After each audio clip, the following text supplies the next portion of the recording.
इसके हम अपनी किट की तरफ, ठीक है, इसी चैप्टर की हम किट करते हैं जी, किट के कुछ क्वेश्चंस करते हैं। अच्छा, बिजनेस डॉक्यूमेंटेशन।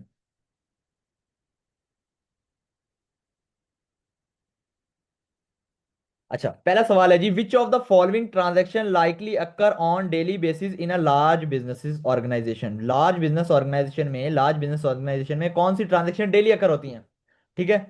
सबसे पहला जी, क्रेडिट सेल्स। अच्छा जी, ये तो होती है, ठीक है, देख लेते हैं आगे आगे वाले पेरोल। पेरोल का मतलब होता है तनख्वाहें, तो ये तो महीने के बाद दे रहे होते हैं ना, डेली थोड़ी ना हो रही होती है।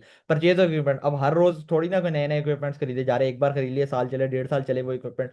अच्छा, पेमेंट टू सप्लायर, तो पेमेंट टू सप्लायर भी डेली बेसिस में होती है, लेकिन डेली नहीं होती। देखो, पेमेंट जब भी होगी ना आपकी, वीकली होगी या मंथली होगी, आप सप्लायर को जब क्रेडिट ले रहे हो, उधार ले रहे हो, तो डेली पेमेंट थोड़ी ना करनी है। डेली का मतलब तो ये हो गया कैश पेमेंट कर दी, ठीक है।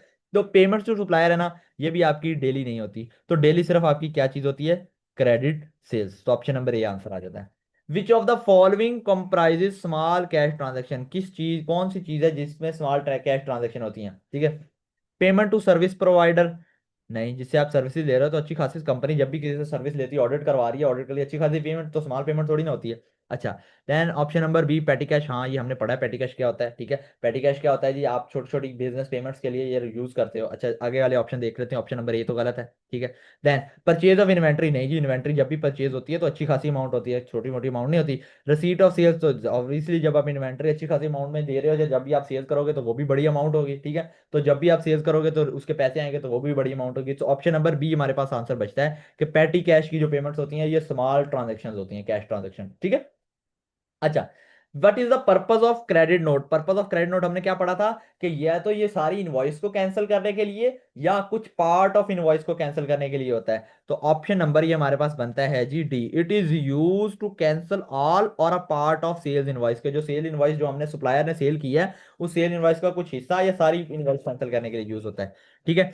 अच्छा, देन हम आगे चलते हैं जी अपना अच्छा, which of the following is not an internal document of purchase. Not an internal document of purchase, कौन सा इंटरनल डॉक्यूमेंट नहीं है? अच्छा, सबसे पहले सुप्लायर लिस्ट, मैंने आपको बताया कि ये सुप्लायर लिस्ट इंटरनल डॉक्यूमेंट होता है। क्यों? क्योंकि ये हम खुद बना रहे होते हैं। हम एक जब भी परचेज ऑर्डर करने लगते हैं, हम सुप्लायर लिस्ट बनाते हैं, हाँ ये सुप्लायर को मैं लेटर ऑफ इंक्वायरी भेजूंगा, और फिर लेटर ऑफ इंक्वायरी के बदले में वो मुझे कोटेशन भेजेंगे, तो सप्लायर लिस्ट इंटरनल डॉक्यूमेंट होता है। अच्छा, डिलीवरी नोट, ये सप्लायर की तरफ से आता है, ये देख लेते हैं, ये तो हमें पता है एक्सटर्नल डॉक्यूमेंट है। आगे वाले ऑप्शन भी एक बार देख लेते हैं। गुड रिसीव नोट, जीआरएन, ये भी हमारा, गुड रिसीव नोट जीआरएन कहते हैं इसको, ये भी हमारा इंटरनल डॉक्यूमेंट होता है, हम खुद बनाते हैं। परचेज ऑर्डर, ये भी हम खुद बनाते हैं। तो ऑप्शन नंबर बी आपका आंसर बनता है, डिलीवरी नोट, जो कि सप्लायर आपको भेजता है जब भी वो आपको डिलीवरी करेगा, ठीक है। आगे चलते हैं जी, what is the purpose of remittance advice. Remittance advice का क्या मतलब होता है? हमने कहा रेमिटेंस एडवाइस वो होती है जी, जिसके लिए हम पेमेंट कर रहे होते हैं, ठीक है। हम उसको इंडिकेशन देते हैं कि भाई इस चीज के लिए हम आपकी पेमेंट कर रहे हैं, ठीक है। अच्छा, to I indicate item now paid, किस चीज के लिए पे कर रहे हैं? तो ऑप्शन नंबर ए ही आंसर बनता है। टू आइडेंटिफाई, आगे वाले ऑप्शन देख लेते हैं। टू आइडेंटिफाई गुड रिसीव, तो ये तो गुड रिसीव नोट होता है ना, तो ये तो रेमिटेंस थोड़ी ना होती है। रेमिटेंस एडवाइस का मतलब होता है कि हम किस चीज के लिए पे करें, ठीक है। टू एडवाइस रेमिटेंस रिसीव, नहीं, रेमिटेंस पेड होती है, ठीक है। तो ऑप्शन नंबर सी भी गलत है। For notification of goods dispatch, तो ये तो गुड डिस्पैच नोट होता है ना, जब भी आप सामान भेजते हो, तो उसके लिए गुड डिस्पैच नोट बनता है कि मैंने ये सामान भेजने लगा हूँ कम, और ये सप्लायर की तरफ से होता है, और इसका रेमिटेंस एडवाइस से तो कोई अलग नहीं। रेमिटेंस एडवाइस होती है पेमेंट कर रहे हो किसी चीज के लिए, तो ऑप्शन नंबर ये आपका आंसर आ जाता है। अच्छा जी, आगे चलते हैं। विच of the what is the purpose of purchase invoice. Purchase invoice का क्या पर्पज होता है? ठीक है, देखो, परचेज इनवाइस जब भी कंपनी में बनती है, तो उसके ये कुछ मकसद होते हैं। To claim sale tax, claim back the sale tax. देखो, हमने सेल टैक्स में भी पढ़ा था कि जो भी आप क्या कहते हैं सेल्स कर अपनी परचेजेस करते हो, वो परचेज इनवाइस, जब आप अपने पास परचेज इनवाइस आती है आपके पास, आप अपने, अगर आप रजिस्टर्ड हो तो जाके अपनी सेल टैक्स क्लेम बैक करवा लेते हो अपनी टैक्स अथॉरिटीज के पास, ठीक है। क्योंकि आप एंड यूजर नहीं हो, आप अभी अभी आप सप्लायर से अब अगले बिजनेस की तरफ आया, बिजनेस आगे बेचेगा, तो ये सेल टैक्स के लिए यूज होता है, क्लेम करवाने के लिए। टू आइडेंटिफाई गुड्स बॉट, हाँ जी, कि जो चीजें खरीदी हैं उसकी आइडेंटिफिकेशन के लिए कि हमने खरीदी है। To record how much owe to supplier, जी, इसके लिए भी ओ टू का मतलब होता है कि हमने पैसे देने हैं सप्लायर को, तो इस चीज के लिए भी होता है कि हमने कितने पैसे सप्लायर को देने हैं। To record how much owe from customer, from customer तो नहीं होता जी, इस परचेज इनवॉइस का मतलब होता है कि जो हमने चीजें खरीदी हुई हैं, ठीक है, हमने कितने सप्लायर को देने हैं। हालांकि कस्टमर कस्टमर नहीं होता, वो तो सेल्स इनवॉइस होती है, ठीक है। अच्छा, अब इसका ऑप्शन नंबर क्या बनता है? 1 2 एंड 3, ऑप्शन नंबर ए आपका आंसर आ जाता है, ठीक है। In the purchasing procedure which of the document is usually followed? Good receive note. Good receive note के बाद कौन सा डॉक्यूमेंट आता है? तो हमने जब भी गुड रिसीव नोट पढ़ा था उसके बाद हमने क्या पढ़ा था कि सप्लायर आपको इनवॉइस भेजता है। डिलीवरी नोट तो पहले आ जाता है। स्टेटमेंट हमें इसने क्लियर नहीं बताया कौन सी है, बीआरएस है, क्या है, कौन सी स्टेटमेंट है। एडवाइस नोट होता है, ये भी पहले हो जाता है। तो इनवॉइस आपकी गुड रिसीव नोट के बाद आता है। ठीक है। अच्छा। Salal received a document from stationery supplier for 8 reams of paper which they purchased 3 days ago। देखो supplier से उसको एक डॉक्यूमेंट आया है 8 पेपर्स का, जो उसने 3 दिन पहले खरीदे थे। How would seller refer to that document? ये डॉक्यूमेंट कौन सा हो सकता है? देखो, जब एक सुप्लायर ने आपको सामान बेचा उधार पर, अब 3 दिन हो सकता है 3 दिन के उधार पर बेचा हो, तो इससे कौन सा इनवॉइस, कौन सा ऑर्डर को, क्या चीज वो भेजेगा अपने कस्टमर को? देखो ऑब्वियसली बात है, जब उसने सेल किया तो वो उसको परचेज इनवॉइस भेजेगा भाई। परचेज इनवॉइस कि भाई ये जो आपने चीजें खरीदी हैं इसके लिए पेमेंट करो, इनवॉइस पे, डिमांड ऑफ पेमेंट। ठीक है। ठीक है। तो ये गुड रिसीव नोट थोड़ी ना हो सकता है। ठीक है। 3 days ago, 3 साल 3 दिन पहले जब सामान आ गया तो अब थोड़ी ना गुड रिसीव नोट आएगा। रिसीट क्या होता है जी? रिसीट पेमेंट, पैसे आ गए हैं, ठीक है, नहीं पैसे तो नहीं है, ठीक है, ये तो हमने उसको भेजा है डॉक्यूमेंट के भाई पैसे दे दो। It is a credit note. Credit note तो ये होता है कि सामान को कैंसिल करने के लिए कोई इनवॉइस ऑफ पार्ट। ठीक है। तो 3 days के बाद उसको क्या ही मिला होगा? परचेज इनवॉइस, क्या आपने ये जो सामान खरीदा है इसके लिए पेमेंट कर दो।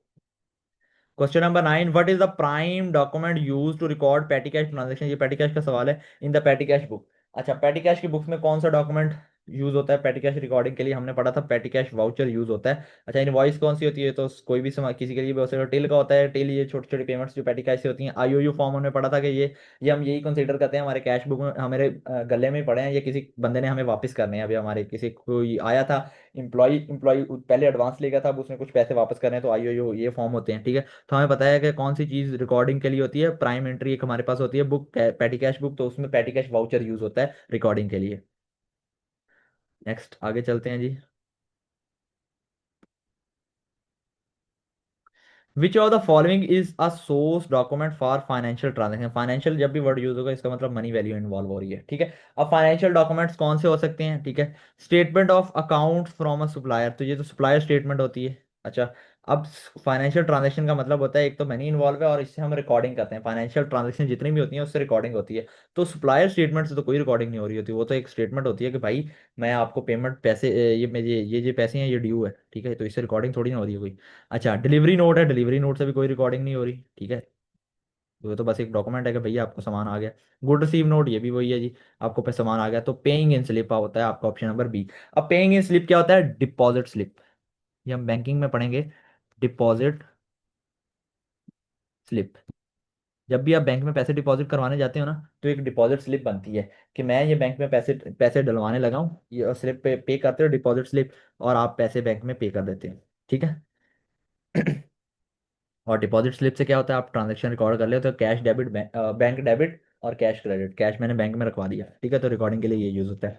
विच of the following is authorise so that business can settle the outstanding invoice?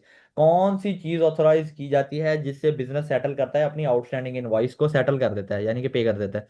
Credit note नहीं जी, क्रेडिट नोट तो सप्लाई कैंसिलिंग के लिए होता है। डेबिट नोट नहीं जी, ये भी नहीं, क्योंकि डेबिट नोट तो ये होता है कि हम उसको बता रहे हैं ये चीज गलत है।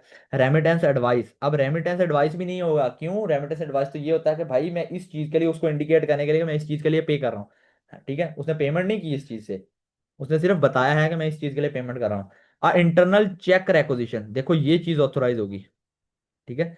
चेक ऑथोराइज होगा, चेक से हम पेमेंट करेंगे अपने सप्लायर को। ऑप्शन नंबर डी आपका आंसर है। चेक से आउटस्टैंडिंग जो इनवॉइस है, जो इनवॉइस आई हुई है डिमांड ऑफ पेमेंट सप्लायर ने की हुई है, वो हम पे करते हैं। ठीक है, अपने चेक, इंटरनल चेक रेकोजिशन से।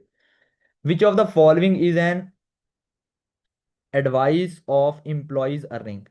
अच्छा, which of the following is an advice of employees earning? कौन सी चीज एम्प्लॉय की अर्निंग्स है? अच्छा, देखो, एम्प्लॉय की अर्निंग्स क्या होंगी? पे स्लिप, कि जो जो हम कस्टमर को, जो हमारा एम्प्लॉय होगा ना, उसको पे स्लिप चाहिए ना मंथ के एंड पर, उसको पे जो मिलेगी, ठीक है, वो पे स्लिप से होती है। तो एडवाइस फॉर एम्प्लॉय अर्निंग के लिए क्या चीज़ यूज होती है? एडवाइस नोट होता है सप्लायर से खरीदने के लिए, परचेज ऑर्डर ये भी खरीदने के लिए, कोटेशन सप्लायर की होती है। ठीक है। तो ये ऑप्शन नंबर तीनों गलत है। ठीक है। तो ऑप्शन नंबर बी आपका आंसर आ जाता है। How was a sale invoice from a supplier regarded by its customer? देखो कस्टमर को आप सेल्स इनवॉइस जो सेल आपने किया वो किस तरह रिगार्ड करते हो, किस तरह भेजते हो। हमने अभी ऊपर पढ़ा कि कस्टमर को जब भी पैसे मांगने हैं हम उसको परचेज इनवॉइस भेजेंगे कि भाई आपने ये सामान खरीदा है मुझसे, ठीक है, ये सामान खरीदा है, तो इसके लिए पेमेंट दे दो, तो आपकी ये परचेज इनवॉइस है। कस्टमर के लिए वो क्या होगी, purchase invoice. Why must a business retain document, business क्यों डॉक्यूमेंट रिटेन करता है, ठीक है, because it has already been done, नहीं ये तो कोई लॉजिक नहीं बनता। For history purpose, historical purpose, नहीं फ्यूचर पर्पज के लिए डॉक्यूमेंट्स। फॉर फैसिलिटेट प्लानिंग, तो इससे कौन सी प्लानिंग हो रही है, ठीक है, ये तो बस डॉक्यूमेंट्स रिटेन कर रहे हैं। It is requirement of law, tax law, हाँ डॉक्यूमेंट्स रखे जाते हैं, परचेज के डॉक्यूमेंट्स रखे जाते हैं, टैक्स लॉ की रिक्वायरमेंट होती है कि हमने टैक्स क्लेम बैक करवाना होता है, ठीक है। तो ऑप्शन नंबर सी आंसर आ जाता है। एंड बस यही है आपके एमसीक्यूज, ये 14 एमसीक्यूज हैं। तो होप सो ये आपको अच्छी तरह समझ आ गया होगा, तो एक बार इसको खुद भी एक बार रीड करिएगा, ठीक है। तो मिलते हैं जी फिर अगली क्लास में। टिल देन, अल्लाह हाफिज़।